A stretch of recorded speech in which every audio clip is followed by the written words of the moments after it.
I just finished my third or fourth reread of Shatter Me this week. It's been a really, really long time since I've read this. You can tell that she's been with me for a while, but this time I did get to do most of it via audiobook. One of my reading goals, I guess, this year is to sort of go back through some of my favorite teenage stories that I read like 10, 12 years ago and see how they hold up today as an aged 27-year-old. And rereading this book was so fun. Shatter Me is about a 17-year-old girl in the distant future who has been locked in an insane asylum because anytime she touches someone, she causes them extreme pain, potentially to the point of death. When we meet her, she's been in the asylum for almost a year, and she's finally given a roommate who just so happens to be a very attractive man. I really want to get into the story and spoilers and stuff, so if you have not read this book, you need to read it. It's really fun, and it's also very fast. I highly recommend it. The author, Tahereh Mafi, is releasing actually a new book, I think this year or next year, that adds on to the current series that she has. There's 6 books and a couple novellas. Goodbye to non-spoiler people. Okay, so obviously what makes Shatter Me special, what sets it apart from the jump, is the writing style and specifically the crossouts. Juliette is very imagery heavy, and as she's writing, not to an audience, like technically we're reading her diary to an extent, and when she says something that's too honest for her or something that she doesn't want to think is true, she'll cross it out, which was like a really unique way of writing. But since I audiobooked most of this, that was a really interesting part of this because I knew there were crossouts and I didn't know how they were going to handle it, and they actually had a sound effect of like a pen scratching across paper after the line of whatever she said that she wanted crossed out. I really liked it. It was a very like immersive way of reading this that I enjoyed. And we all know that Juliette likes to repeat things. And there, at some point in the book, she says, I'm not insane, I'm not insane, I'm not insane, over and over and over again. She's crossing it out. I just have to like applaud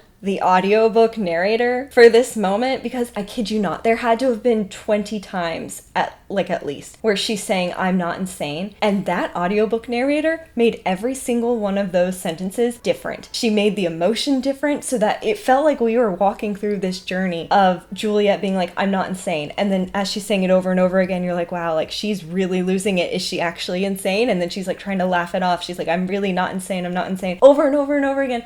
And it just took us through this emotional journey with her, and I was like, wow, like that was some A+ for the audiobook narrator. However, I don't know if I noticed this the first time around. I feel like maybe when I was first reading all these YA books, I guess I connected more with the characters, obviously because they are teenagers, and maybe I didn't notice the amount of angst that some of these children had. The visual of Juliette in the corner. Now, I know she's been through a lot, and I do feel, like, you feel terrible for her, especially when she starts talking about her family and stuff like that. But the visual of Juliette in the corner with Adam sitting right there, and she's just, like, scribbling away, not talking to him. Her hair is, like, all over her face. I'm like, I don't care if he liked her before. Like, we obviously, by the end of the book, find out that he has had a crush on her for a very long time. But if I was watching this, I would be like, this girl has truly lost the plot. Some of these thought spirals that she was having, I was like, I know that this book is supposed to be very emotion heavy and very, like, Juliette's dramatic. Like, I'm sorry. Some of these thought spirals, I was like, girl, you need to breathe. You are going to absolutely lose it. We finally get plucked out of this asylum, and we find out that Adam has been a soldier the whole time. And, like, I'm gonna be honest, I obviously, like, I know this book. I've read it a lot,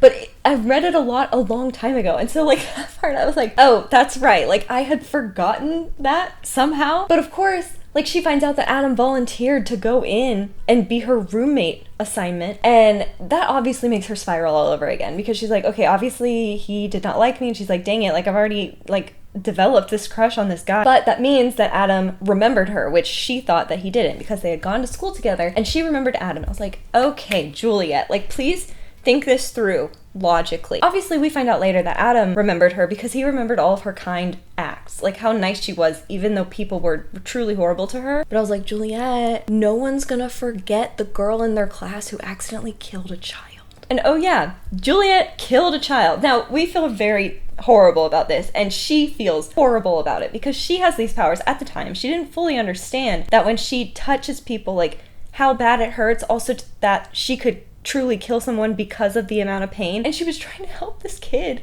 like cross the street or something, and she picked him up. And she's like, this is the part I think that makes Juliette feel so disgusted with herself, is that when she is hurting other people, it is almost like she is absorbing their life force. And to her, that is like a euphoric feeling. And so she's like carrying this kid, and she's like, oh my gosh, I feel so good about this. Like, I know he's screaming, but it's gonna be okay. And then he dies in her arms. Like, that is actually horrible. Meeting Warner. I forgot how truly unhinged Warner is in this book. And he really is. Like, he really sees her as a weapon that he wants to love, like, so much. Also, Warner, as always, immaculately dressed. This man, when he gets off, he does the resand, wipe the lint off that's not there. Short King giving Edna mode. It was just so interesting knowing that I flip-flopped teams so many times in book 2, going back and seeing original Warner, book 1 Warner. I was just like, no wonder at the end of book 1 I thought there was never even a chance of me being Team Warner, because he was so wild and like truly creepy. Reading it back, I'm like, wow, if I was in Juliette's situation, I know that she hated him, but she didn't really fully touch on the fact that like some of the things that he says and does, like to an extent, he's putting on a front for his soldiers, but like he is so creepy.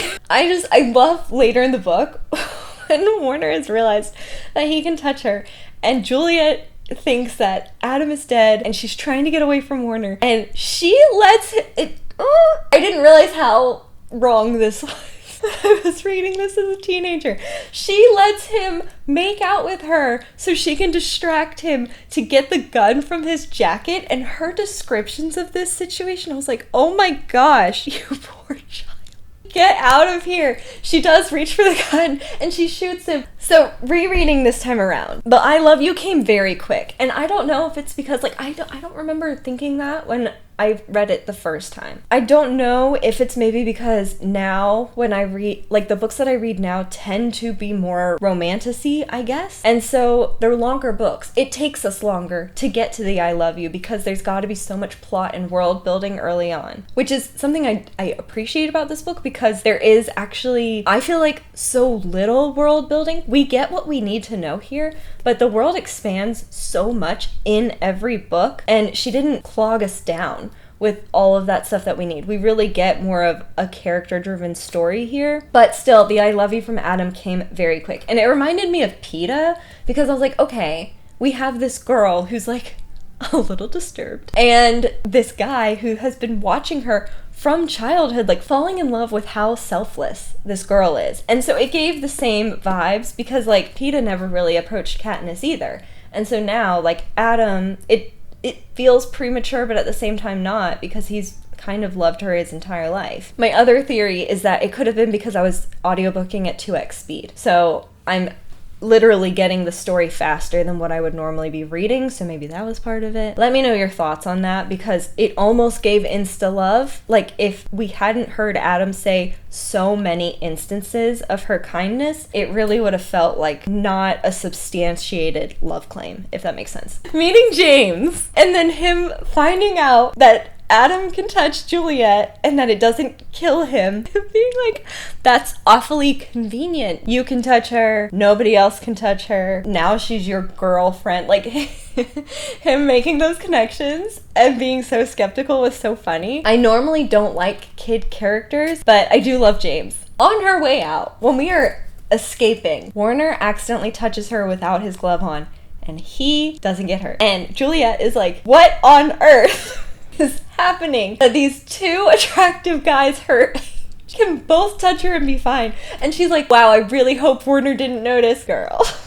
He most definitely noticed. When Juliette thinks Adam is dead, I understand why she thought that. I was like, the story would not be interesting if he was dead. But obviously she's trying to fight Warner to get away, to go find Adam. When Juliette is ripping through the metal to get to Adam, and she finally uses her super strength for the second time ever, I feel like she didn't linger there long enough to be like, how is this happening? Because she's had the touch thing her entire life, but I feel like she didn't fully process, like, I'm superhuman strong and could crush anybody who comes in my way. Like, I feel like we didn't linger there long enough, and she didn't try to use her superhuman strength enough times in this book because I feel like she should have tested it more. Here's how I know that in the past decade I've read some messed up stuff, because I remember this scene of Adam being hung in the slaughterhouse as like the scariest thing I'd read. Like, just so messed up and terrifying. Reading it this time, I was like, oh yeah, like he was hung by his wrists. He's fine though. It didn't even faze me this go around. I don't know what that says about me or the books that I'm reading, but just a note. That moment when Warner is trying to place doubt about Adam in Juliette's mind was like, it was very frustrating to me. Because like, why would you ever let Warner influence your thoughts at this point in the story? You hate everything he says. You don't believe anything that he says outside of his like kind of insane notions. And now you're like, oh, he might have a point. No, he doesn't. I don't remember my initial reaction to that. Like, I don't know if I was reading that and I was like, oh gosh, like maybe Warner's bringing up some good points. But at this point, I was like, Juliette, you have no reason to believe this guy. No wonder I was like hating so hard on Warner.